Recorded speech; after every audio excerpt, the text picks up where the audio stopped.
Tamil News. வணக்கம். நீங்கள் இணைந்திருப்பது டிபிசியின் காலை செய்திகளுடன். முள்ளிவாய்க்கால் நினைவு வாரத்தை முன்னிட்டு திருகோணமலை சேனையூர் பகுதியில் கஞ்சி பரிமாறிய குற்றச்சாட்டில் கைது செய்யப்பட்டுள்ள நால்வரும் எதிர்வரும் 27ஆம் தேதி வரையில் விளக்க மறியலில் வைக்கப்பட்டுள்ளனர். நீதிமன்ற உத்தரவை மீறிய குற்றச்சாட்டில் இவர்கள் கைது செய்யப்பட்டதாக சம்பூர் போலீசார் தெரிவித்ததோடு அவர்களை நீதிமன்றத்தில் நிறுத்தி விசாரணைகளுக்காக விளக்கமறியலில் வைப்பதற்கு அனுமதிக்குமாறு கோரிக்கை விடுத்தனர். திருகோணமலை சேனையூர் பிள்ளையார் ஆலயத்தில் முள்ளிவாய்க்கால் வாரத்தை முன்னிட்டு நேற்று கஞ்சி வழங்கப்பட்டது. இதன்போது அங்கு சென்ற சம்பூர் போலீசார் நீதிமன்றம் தடை உத்தரவை பிறப்பித்துள்ளதால் கஞ்சி பரிமாறுவதை நிறுத்துமாறு அறிவித்தனர். நீதிமன்ற உத்தரவை மீறி முள்ளிவாய்க்கால் கஞ்சி வழங்கியவர்களை கைது செய்வதற்காக சம்பூர் போலீசார் சென்றிருந்தனர். சம்பவம் தொடர்பில் 3 பெண்களும் ஆண் ஒருவரும் கைது செய்யப்பட்டு மூதூர் நீதவான் நீதிமன்றத்தில் ஆஜர்படுத்தப்பட்ட நிலையில் எதிர்வரும் 27ஆம் தேதி வரை விளக்க மறியலில் வைக்குமாறு மூதூர் நீதவான் உத்தரவிட்டார்.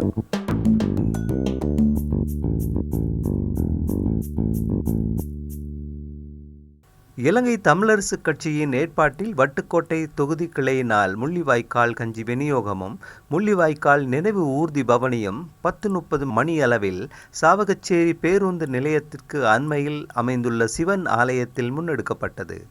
இதன் பொழுது முள்ளிவாய்க்கால் மண்ணில் உயிர் நீத்தவர்களை நினைவு கூர்ந்து பொதுச்சுடர் திருமதி சசிகலா ரவிராஜினால் ஏற்றி வைக்கப்பட்டு தொடர்ச்சியாக ஈகைச் சுடரேற்றி அகவணக்கம் செலுத்தி மலரஞ்சலியும் செலுத்தப்பட்டது.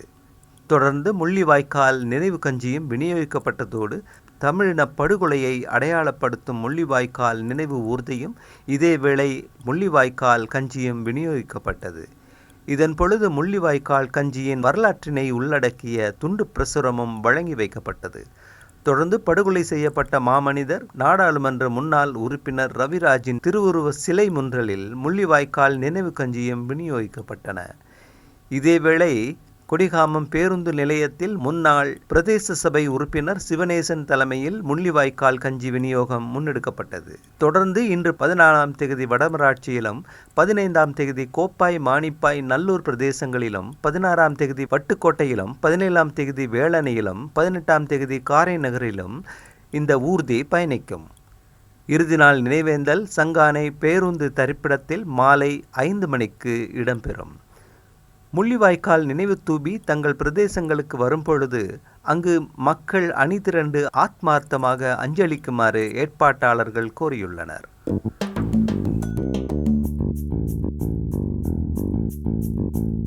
முள்ளிவாய்க்கால் இனப்படுகொலையினை தொடர்ந்து சிரட்டை ஒன்றை சபாபீடத்துக்கு சமர்ப்பித்து அதனை பாராளுமன்ற நூதன சாலையில் வைக்குமாறு தமிழ் தேசிய கூட்டமைப்பின் பாராளுமன்ற உறுப்பினர் எஸ். ஸ்ரீதரன் கோரிக்கை விடுத்தார். பாராளுமன்றத்தில் இடம்பெற்ற நிதி கட்டளைகள் தொடர்பில் விவாதத்தில் உரையாற்றுகையிலேயே இவ்வாறு தெரிவித்த அவர், இந்த மாதம் எமக்கு மிகவும் முக்கியமானது, எமது வேதனைகளை வெளிப்படுத்துகிறது என்றார். இது நான் எனது மக்களுக்கு கஞ்சி வழங்கிய சிரட்டை. குடிப்பதற்கு ஒரு உபகரணமும் இருக்கவில்லை. கஞ்சி காய்ச்சுவதற்காக அரிசி இல்லை, உப்பில்லை, தண்ணீர் கூட எடுக்க முடியாத நிலைமை. அவ்வாறான நிலைமையில் வெறும் உப்பில்லாத கஞ்சியை காய்ச்சி இந்த சிரட்டையில்தான் அந்த மக்கள் குழந்தைகள் குடித்து உயிர் தப்பினார்கள்.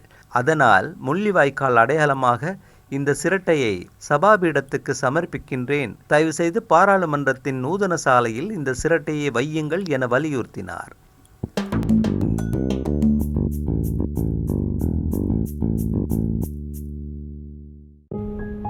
இலங்கை அரசியல் பற்றிய ஞானம் உங்களுக்கு இருக்கிறதா? தற்போது இலங்கையில் என்ன நடக்கின்றது என்பது பற்றி தெரிந்து கொள்ள வேண்டுமா? வாருங்கள், திங்கள்தோறும் டாக் டு டிபிசி யூடியூப் சேனலில் திங்கள் அரசியல் கலந்துரையாடல்.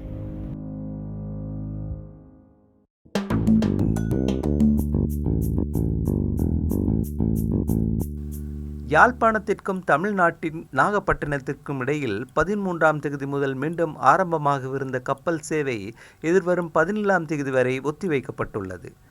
நாகப்பட்டினத்துக்கு வரவேண்டிய பயணிகள் கப்பல் தாமதமானவை மற்றும் தவிர்க்க முடியாத சில சட்ட ரீதியான அனுமதிகள் காரணமாகவே இவ்வாறு கப்பல் சேவை ஒத்திவைக்கப்பட்டுள்ளதாக கப்பல் சேவையை முன்னெடுக்க உள்ள நிறுவனம் அறிவித்துள்ளது.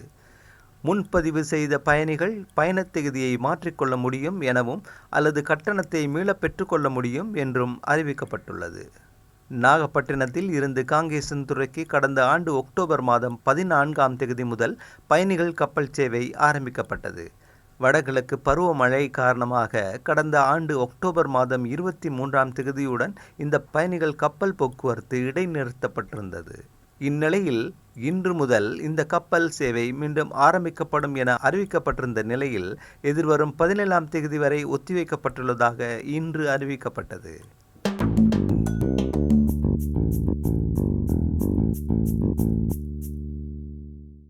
இலங்கைக்கு விஜயம் மேற்கொண்டுள்ள அமெரிக்க இராஜாங்க திணைக்களத்தின் தெற்கு மற்றும் மத்திய ஆசிய விவகாரங்களுக்கான உதவி இராஜாங்க செயலாளர் டொனால்ட் லூ ஜனாதிபதி அலுவலகத்தில் ஜனாதிபதி ரணில் விக்ரமசிங்காவை சந்தித்தார். இலங்கையின் பொருளாதார மீட்சி தொடர்பான அரசாங்கத்தின் வேலை திட்டம் தொடர்பில் இதன் பொழுது விரிவாக கலந்துரையாடப்பட்டதுடன் இலங்கையின் புதிய பொருளாதார சீர்திருத்த செயற்பாடுகள் மற்றும் ஜனாதிபதி ரணில் விக்ரமசிங்காவின் அர்ப்பணிப்பையும் டொனால்ட் லூ பாராட்டினார்.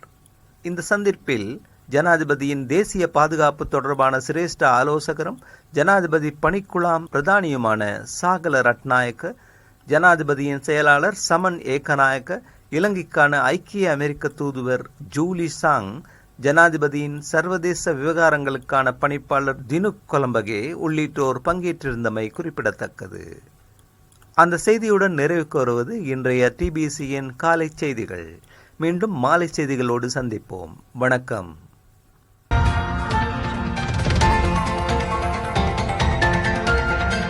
TBC Tamil News.